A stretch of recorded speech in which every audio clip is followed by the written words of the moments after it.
It is. Yeah.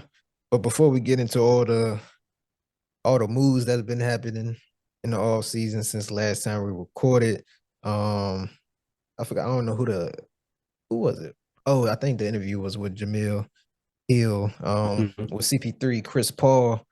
But pretty much she asked him, when he think how long he got left, and pretty much said at the most a year. So eventually, like he's a free agent right now, but eventually, if when a team sign him, um this will be his last season playing.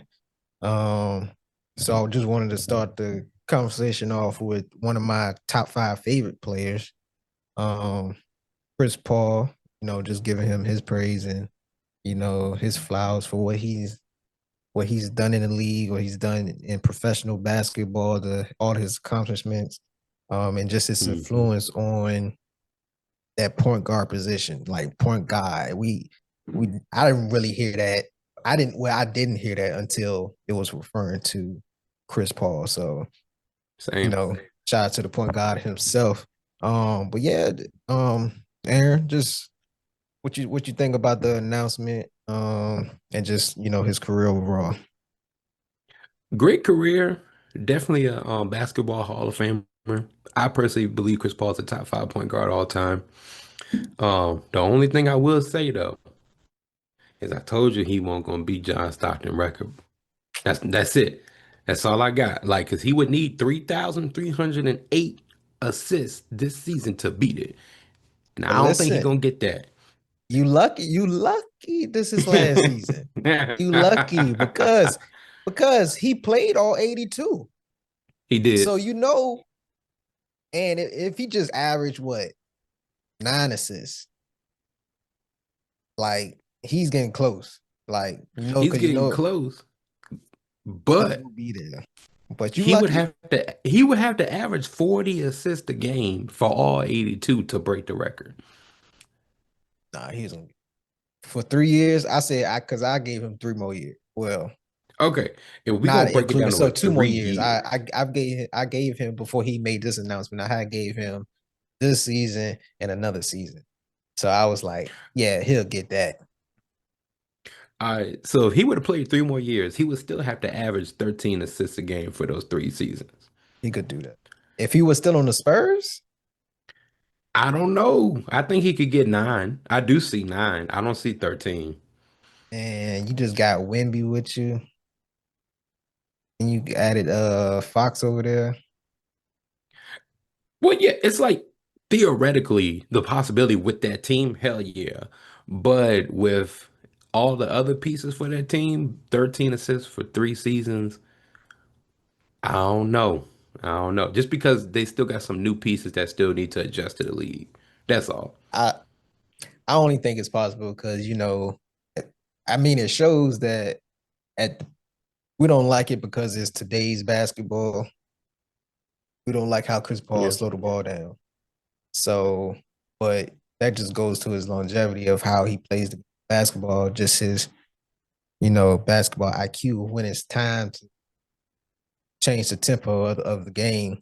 Um, so I think with adding De'Aaron Fox to the team, he was still on the Spurs.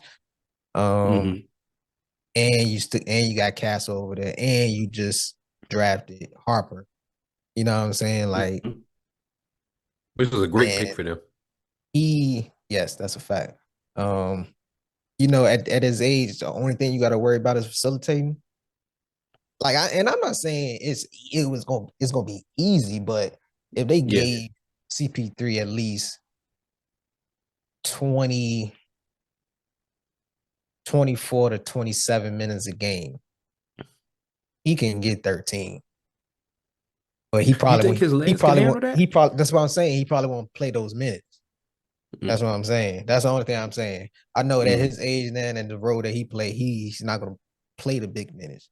You know what I'm Hmm. saying? Like, so that's the only Yeah. factors. You know what I'm saying? You gotta factor everything in. But if those weren't factors, my boy was getting that. My boy was getting that. Oh Tell him. man. But look, I also say this too about CP3's career. I'm excited for what's next. And I say I'm excited for what's next. Personally, I think he would be a great head coach. I think he would be a great head coach in college and then can transition to the NBA. But it's just he's so knowledgeable of the game as well as he brings that intensity from being a player to other players. And we see how basically he shaped other teams. We saw what he did with the Thunder. We saw what he did um, with the Suns.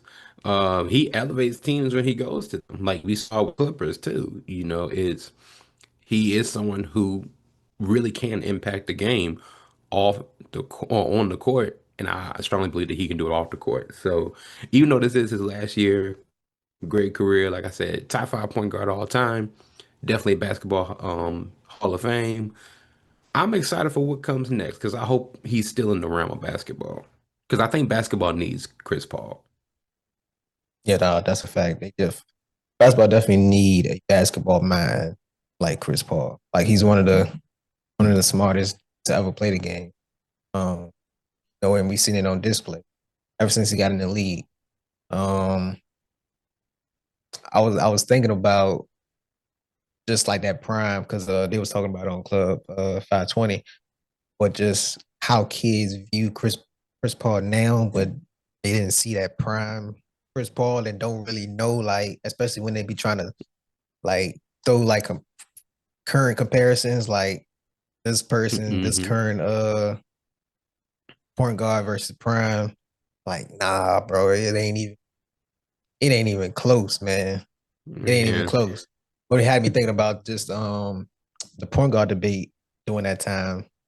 Chris Paul, um, Darren Williams, and Mm. how that was the point guard battle, doing pretty much for our generation. Then the generation after that, I was trying to think of a battle, and I came up. Let me know if you agree or disagree. I came up with John Wall and Kyrie.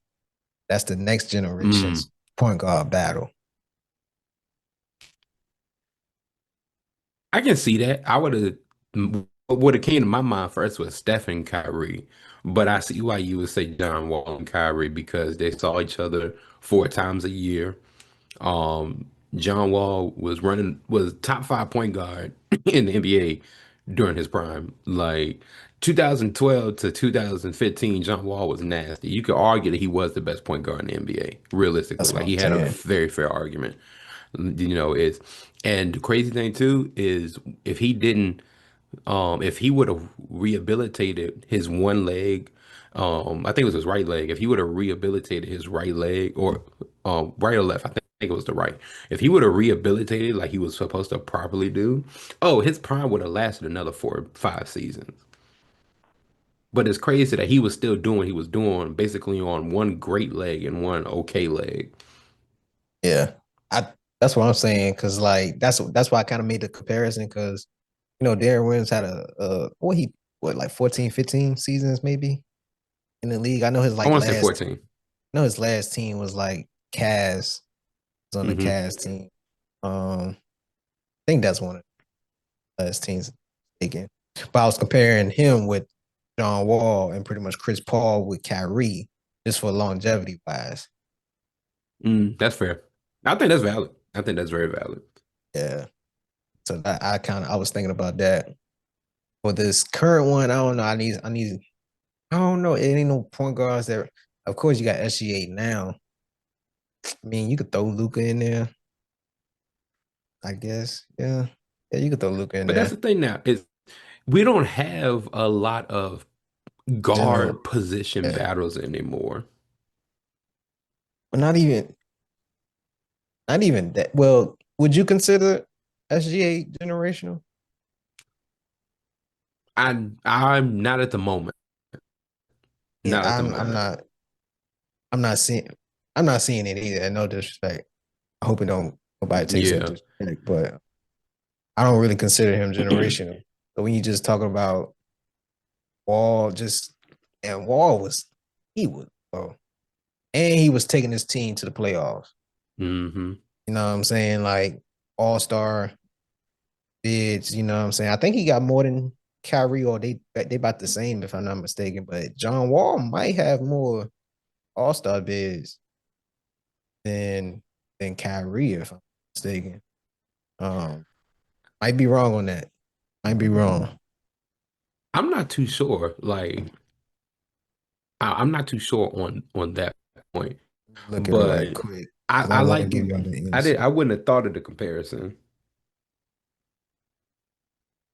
Yeah, that's I've been thinking about that for a while because I was seeing a picture of like our point guards. It was a picture of him. It was a picture of Wall, Kyrie, Steph, Westbrook, and who was the fifth one? It might have been Chris Paul, if I'm not mistaken. Um, It probably was Chris Paul. I think it was Chris Paul, but yeah, it was those five point guards, and I was like, yeah, John Wall is like, even though you would rank him last in that five, like he was one of them. Like he Yeah, was one of them. he was. So He that definitely would made was. me think. That would make me think about it. So John Wall got five. Nah. So longevity wise, Kyrie definitely, yeah, Kyrie got way more. He Mm. got nine so far. But if you won't hurt, if Wall won't hurt, lucky. Yeah, yeah, that's true. That's true. But it's like, damn, my bad. Waking up. It's all good. Um, but realistically, it's like that's why I said I'm not sure if we got a lot of great guard battles anymore because it's like during Wall's prime, you still had Rose, you still had Chris Paul, you still Oh, had that's who was the fifth one. My fault. It wasn't Chris Paul. oh It was D-Rose. Derrick Rose. Yep. Mm-hmm. Like even what you call it? I see his face in my head, but I can't say his name right now. Shit, you had But Mike Conley. Niggas sleep on Mike Conley. yeah, Mike Conley. There we go. You had Mike Conley who was who had a better prime than what we give him credit for. It's a fact. You He know, part of like I that do. Grizzly run in that late, Hmm. or that early tens. You know what I'm saying? Hmm. And even like this is just me personally. Even Dennis Schroeder, like he gave some guards some. He still does give guards issues realistically, but it's like Chris Paul has had some great guard battles over like his career. And I think that looking at his career, a lot of the younger generation, if they would go look back, just 10 years ago, like 12 years ago, you would see that he was a problem and that he's definitely someone who if he's not in your top 10 of point guards, I'm gonna say you just hating. I'm sorry. I'm gonna say he's just hating. Like he don't gotta be number one. He don't gotta be number five. He's in my top five. But if what he has been able to do more so, I'm still gonna give him for the impact wise. So like you put him on the Thunder and everyone was like, yep, they definitely gonna be the 13th seed. They were the sixth. Hmm. You put him on the Suns. Oh, at best, first round exit. They went to the final. Like when he went to the Clippers, it was like what they gonna do is the Clippers. And consistently, they were a consistent playoff team, a consistent 50-win team. Um, if he hadn't gotten hurt, they probably could have went to the Western Conference Finals a few times. But Yeah. having those guard battles and those comparisons that he has had to other people, it's a lot of it's a lot of oppositions who he's seen in his day that he can definitely get the best of. But the comparisons you made, reflecting on it, I'd say it's pretty spot on. Like that.